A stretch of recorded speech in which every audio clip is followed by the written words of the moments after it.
வாழிய செந்தமிழ், வாழ்க நற்றமிழர், வாழிய பாரத மணித்திருநாடு. பாரத மணித்திருநாடு நேயர்கள் அனைவருக்கும் வணக்கம்.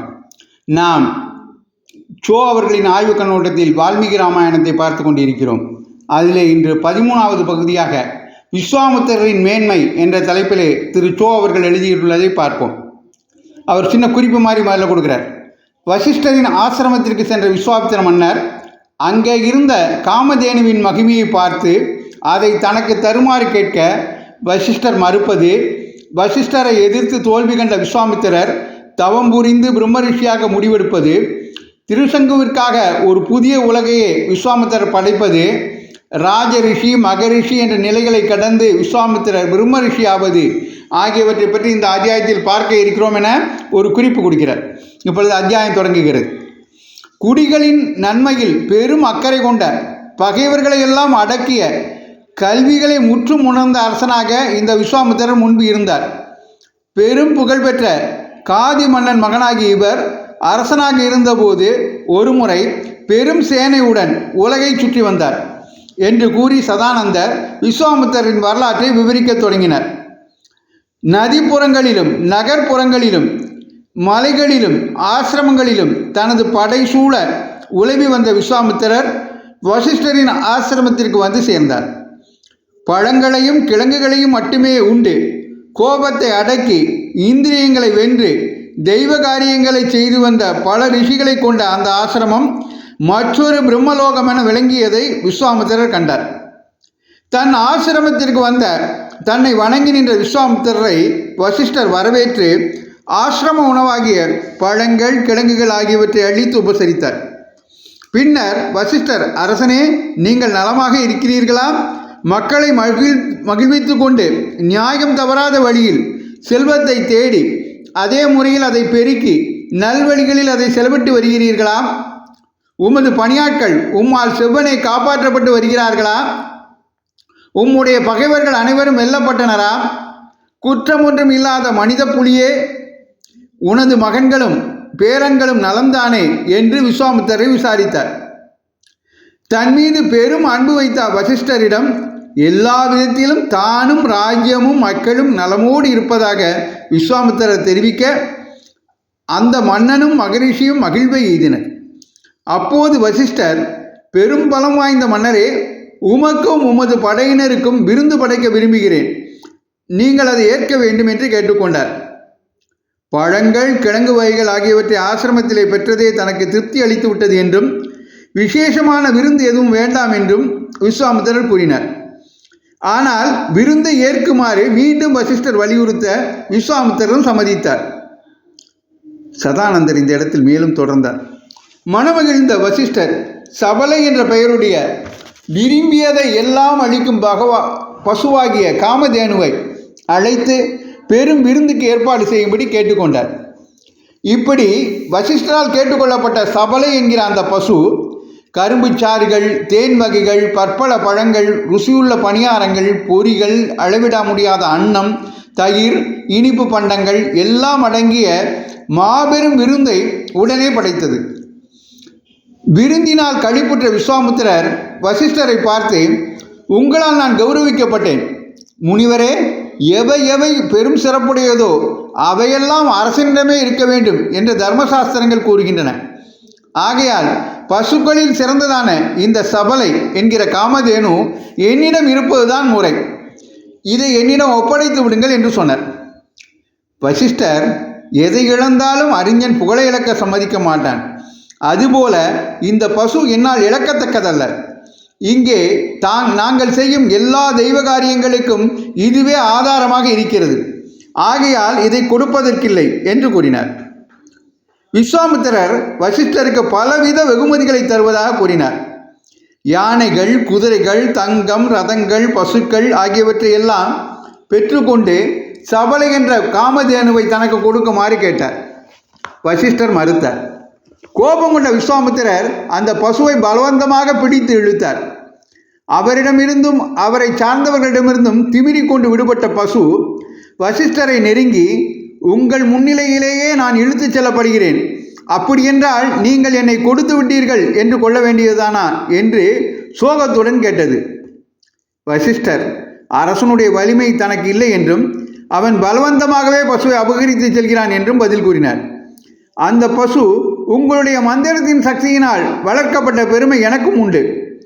நீங்கள் என்னை ஏவினால் இந்த மன்னனின் சேனையை நான் அழிக்கிறேன் என்று கூறியது. வசிஷ்டர் சம்மதித்தார். காமதேனுவாகிய அந்த பசு பெரும் சேனையை படைத்தது. அந்த படை விஸ்வாமித்திரின் படையை நாசம் செய்தது. கோபம் கொண்ட விஸ்வாமித்திரர் பெரும் யுத்தம் புரிந்தார். இரு தரப்பிலும் பெரும் அழிவு உண்டாயிற்று. விஸ்வாமித்திரருடைய மகன்கள் பலர் இறந்தனர். இறுதியில் தனது மகன்களையும் படையினரையும் பலி கொடுத்து விஸ்வாமித்திரர் மனம் குன்றியவராக அந்த இடத்தை விட்டு அகன்றார். பின்னர் தன் மகன் ஒருவனிடம் ராஜ்யபாரத்தை ஒப்படைத்துவிட்டு இமயமலை சாரலுக்கு சென்று சிவபெருமானை நோக்கி அவர் தவம் புரிய அவருடைய தவத்தை மெச்சிய பரமசிவன் அவருக்கு காட்சியளித்து, உன்னுடைய கோரிக்கை என்னவோ அதை சொல் என்று கூறினார். விஸ்வாமித்திரர் மகாதேவனை, தனுர்வேதம் முழுமையாக எனக்கு அளிக்கப்பட வேண்டும். தேவர்கள், அசுரர்கள், யட்சர்கள், ராட்சசர்கள், கந்தர்வர்கள் ஆகியோரிடமெல்லாம் உள்ள அனைத்து அஸ்திரங்களும் எனக்கு தரப்பட வேண்டும் என்று வேண்டிக் கொண்டார். தேவர்களுக்கெல்லாம் தேவனாகிய பரமசிவன் அப்படியே ஆகு என்று விஸ்வாமித்திரருக்கு வரமளித்து சென்றார். எவரிடமும் இல்லாத அளவுக்கு பயங்கரமான அஸ்திரங்களை பெற்றுவிட்டதால் இனி வசிஷ்டர் இறந்தவரே என்று எண்ணி விஸ்வாமித்திரர் பெரும் கர்வத்தை அடைந்து வசிஷ்டரின் ஆசிரமத்திற்கு சென்று தான் பெற்ற அஸ்திரங்களை பிரயோகித்தார். வசிஷ்டரின் தபோவனம் பொசுங்கியது. அங்கிருந்து ரிஷிகளும் சீடர்களும் பல திசைகளிலும் ஓடிவிட்டார்கள்.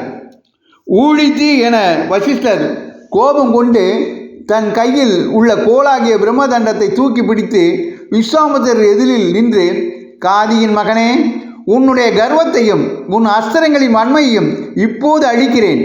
தவம் செய்து பிரம்மரிஷியாகிய நான் பெற்ற சக்தி எங்கே? சத்திரிய மன்னனாக இருந்த ஆயுத பலம் பெற்ற உன் சக்தி எங்கே என்று கூறி விஸ்வாமித்திரரின் அஸ்திரங்களை பயனற்றதாக செய்தார். இறுதியில் விஸ்வாமித்திரர் பிரம்மாஸ்திரத்தை ஏவ அதை வசிஷ்டரின் பிரம்மதண்டம் என்கிற கோல் பயனற்றதாக செய்தது. பிரளய காலத்தீ என அந்த கோல் ஜொலித்தது. வசிஷ்டரும் மூவுலகத்தையும் மயக்கச் செய்யும் வியக்கச் செய்யும் வகையில் ஒளி வீசி நின்றார். முழுமையாக தோல்வியுற்று கர்வபங்கம் அடைந்த விஸ்வாமித்திரர், சத்திரிய பலம் முடிவடையது, பிரம்ம ரிஷியின் பலமும் அளவிட முடியாதது. அந்த பலத்தை அடைய நான் என்ன தவம் செய்ய வேண்டியிருந்தாலும் சரி, அதை இனி செய்வேன் என்று தீர்மானித்து கடும் தவம் செய்ய தொடங்கினார். அவருடைய தவத்தால் மகிழ்வுற்ற பிரம்மதேவன் அவரை ராஜரிஷி என்று அங்கீகரித்தார். விஸ்வாமித்திரர் திருப்தி உறவில்லை. பிரம்மரிஷி ஸ்தானத்தை அடைவது தனது என்ற வைராகியத்திலிருந்து நழுவாதவராக மேலும் தவம் புரிந்தார். அவருடைய தவத்தினால் மூவுலகமும் நடங்கியது. அந்த காலகட்டத்தில் திரிசங்கு என்ற ஒரு மன்னன் இருந்தான். அவனுக்கு தன் உடலுடனேயே தேவர்களின் உலகத்தை அடைய வேண்டும் என்ற ஆவல் உண்டாகிவிட்டது. அதை ஈடேற்ற ஒரு யாகம் நடத்தி தருமாறு அவன் வசிஷ்டரை வேண்டிக் கொள்ள அவர் அது செய்யக்கூடாத காரியம் என்று கூறி மறுத்துவிட்டார். திரிசங்கு மன்னன் பெரும் தேஜஸ்விகளாக தென்னாட்டில் இருந்த வசிஷ்டரின் புத்திரர்களை அணுகி யாகம் நடத்தி தருமாறு கேட்க அவர்களும் மறுத்தார்கள். தங்களுடைய தந்தையை கூறி தாங்கள் செயல்பட வேண்டும் என்ற கெட்ட எண்ணத்தில் தங்களை திரிசங்கு அணுகியதால் அந்த மன்னனை வசிஷ்ட புத்திரர்கள் சபித்தார்கள். அவன் விகார உருவம் எய்தினான். ஆனாலும் தேவலோகம் செல்லும் ஆசை அவனை விடவில்லை. தான் பெற்றுவிட்ட விகார உருவத்துடனேயே விஸ்வாமித்திரரை அணுகி நடந்ததை கூறினான். அவர் மனம் இழகியது. இக்ஷ்வாகு வம்சத்தில் உதித்தவனே, நான் இருக்கிறேன், நீ பயப்பட தேவையில்லை. பெரும் புண்ணிய சீலர்களான மகரிஷிகளையெல்லாம் வரவழைத்து உனக்காக ஒரு யாகத்தை நடத்துகிறேன். வசிஷ்டரின் மகன்களினால் இந்த விகார உருவத்தை அடைந்துவிட்ட நீ அந்த உருவத்துடனேயே தேவலோகம் செல்வாய். இந்த கௌசிகனை சரணமென்று அடைந்து விட்டாய், உன் காரியம் நிறைவேறியது என்று வைத்துக்கொள் என்று அவர் திரிசங்குவிடம் கூறிவிட்டு யாகம் நடத்துவதற்காக மகரிஷிகளுக்கெல்லாம் அழைப்பு விடுத்து சீடர்களை அனுப்பினார். அழைக்கப்பட்டவர்கள் அனைவரும் விஸ்வாமித்திரருக்கு அஞ்சி அழைப்பை ஏற்றனர். ஆனால் மகோதயர் என்ற ரிஷியும் வசிஷ்டரின் மகன்களும் நடத்தக்கூடாத யாகத்தை நடத்தக்கூடாதவர் நடத்துகிறார் என்று கூறி யாகத்தை அழைப்பை ஏற்க மறுத்தனர். இதை அறிந்த விஸ்வாமித்திரர் பெரும் கோபமுற்று, எல்லா உலகங்களிலும் நிந்திக்கப்படுகிற ஒரு வேடனாக அந்த மகோதயன் மாறக்கடவன், நாயின் மாமிசத்தை உணவாக உட்கொண்டு விகார உருவமடைந்தவர்களாக வசிஷ்டரின் மகன்கள் மாறக்கடவர் என்று சபித்தார். அவருடைய சாபம் அந்த நேரமே நிறைவேறியது. பின்னர் விஸ்வாமித்திரர் திரிசங்குவிற்காக யாகத்தை தொடங்கச் செய்தார். யாகத்தில் அழைக்கப்பட்ட தேவர்கள் அங்கே வர மறுத்தனர். விஸ்வாமித்திரர் தாங்க முடியாத சினம் கொண்டு திரிசங்குவை பார்த்து, அரசனே, என்னுடைய மேன்மை இப்போது பார். உன்னை இப்போதே இந்த உடலுடனே சொர்க்கத்துக்கு அனுப்புகிறேன். கடும் தவம் செய்து நான் அடைந்த வன்மை என்னிடம் கொஞ்சமேனும் மீதி உள்ளது என்றால், அரசனே, அந்த தவ வலிமையால் நீ சொர்க்கத்திற்கு போ என்று ஆவேசத்துடன் கூறினார். எல்லாரும் பார்த்து கொண்டிருக்கும் போதே திரிசங்கராஜன் தன் உடலுடன் மேலேறி சொர்க்கத்தை அடைந்தான். ஆனால் தேவேந்திரன் அவனை பார்த்து, நீ சொர்க்கத்தில் இடமுடையவன் அல்ல, திரும்பி கீழே போ, தலைகீழாய் பூமியில் விழுவாயாக என்று கட்டளையிட்டான். இப்படி தேவேந்திரனால் தள்ளப்பட்ட திரிசங்கு, விஸ்வாமித்திர முனிவரே, என்னை காப்பாற்றுங்கள் என்று கதறியபடி பூமியை நோக்கி விழுந்தான். அவனுடைய கதறலை கேட்ட விஸ்வாமித்திரர், நில், அப்படியே நில் என்று கீழிருந்து கட்டளையிட்டார். திரிசங்கு அப்படியே நின்றான். கோபத்தினால் தன்னையே மறந்த விஸ்வாமித்திரர் திரிசங்கு தலைகீழாக நின்ற இடத்திலேயே தன்னுடைய சக்தியினால் சப்த ரிஷி மண்டலத்தை தோற்றுவித்தார். அப்படியே நட்சத்திரங்களையும் படைத்தார்.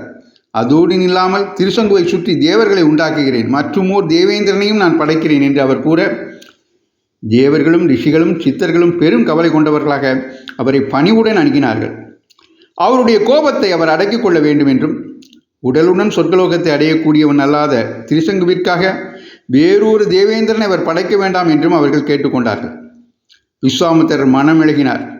திரிசங்கு நின்ற இடமே மற்றொரு சொர்க்கலோகமாக நிரந்தரமாக இருக்கட்டும் என்று அவர் கூற, தேவர்களும் அதை அங்கீகரித்தார்கள். திரிசங்குவின் விவகாரத்தினால் தன்னுடைய தவம் கெட்டுப்போனதை விஸ்வாமித்திரர் உணர்ந்து விஷாலி நதிக்கரையில் மீண்டும் தவம் புரிய தொடங்கினார். அங்கே தவம் புரிகையில் அம்பரீஷ மன்னனுக்கும் சுனேச்சேவன் என்ற பெயர் கொண்ட ரிஷிகுமாரனுக்கும் விஸ்வாமித்திரன் அருளால் நன்மை கிட்டியது. ஆனால் அவர் தவம் செய்கையில் அங்கே வந்த மேனகையை கண்டு அவர் மனதை பறிகொடுக்கவே தவம் மீண்டும் கலைந்தது. பிரம்மரிஷியாகி விடுவது என்ற வைராக்கியம் மட்டும் விடாத விஸ்வாமித்திரர் மீண்டும் கடும் தவம் புரிய பிரம்மதேவன் அவர் முன் தோன்றி, பிரம்மரிஷியாகிவிட்டீர் என்று அங்கீகரித்தார். ஆனால் விஸ்வாமித்திரர் தான் விரும்பிய பிரம்மரிஷி நிலை எய்தாததால் அதை நாடி மேலும் தவம் செய்ய தொடங்கினார். கோடை காலத்தில் 4 புறங்களிலும் தீயில் சூழப்பட்டவராகவும், குளிர்காலத்தில் நீரினுள்ளே நின்றவராகவும், இரவு பகலாக காற்று ஒன்றையே ஆகாரமாக கொண்டு நீண்ட நெடிய தவத்தை விஸ்வாமித்திரர் புரிந்தார். அதன் உக்கிரத்தை தாங்க முடியாத தேவர்கள் இந்திரனை வேண்டிக் கொள்ள அவன் விஸ்வாமித்திரரின் தவத்தை தடுக்க ரம்பையை அனுப்பினான். தனது தவத்தை கெடுக்க வந்த அவளை விஸ்வாமித்திரர் கோபம் கொண்டு சபித்தார். இப்படி தவ வலிமையை மீண்டும் இழந்த அவர் அப்போது செய்ய தொடங்கிய தவத்தின் காரணமாக அவருடைய தலையில் இருந்து ஆவி பறந்தது. தேவர்களும் ரிஷிகளும் கலங்கினார்கள். கடல்கள் கொந்தளித்தன, மலைகள் வெடித்தன, பூமி நடுங்கியது, சுழற்காற்று வீசியது, சூரியன் ஒளிமங்கினான், மூவுலகம் பொசுக்கப்பட்டு விடுமோ என்ற நிலை தோன்றியது. தேவர்களெல்லாம் பிரம்மாவை வேண்டிக்கொள்ள அவர் விஸ்வாமித்திரர் முன் தோன்றி, நீர் பிரம்மரிஷியானீர் என்று தேவர்களுடனே கூடி நின்று சொன்னார். அப்போதும் கூட விஸ்வாமித்திரர் முழு திருப்தி அடையாமல், வேதங்களையெல்லாம் முழுமையாக அறிந்தவர்களுள் சிறந்தவரும் பிரம்மதேவரின் மகனுமாகிய வசிஷ்டர் என்னை பிரம்மரிஷி என்று ஏற்க வேண்டும், அதுவரை என் தவம் முற்று பெறாது என்று கூறிவிட்டார். தேவர்கள் வசிஷ்டரை அணுக அவர் விஸ்வாமித்திரரிடம் வந்து, நீங்கள் பிரம்ம ருஷிதான், அதில் சந்தேகமில்லை, இனி உங்களுக்கு கிட்டாது என்பது எதுவும் கிடையாது என்று கூறினார்.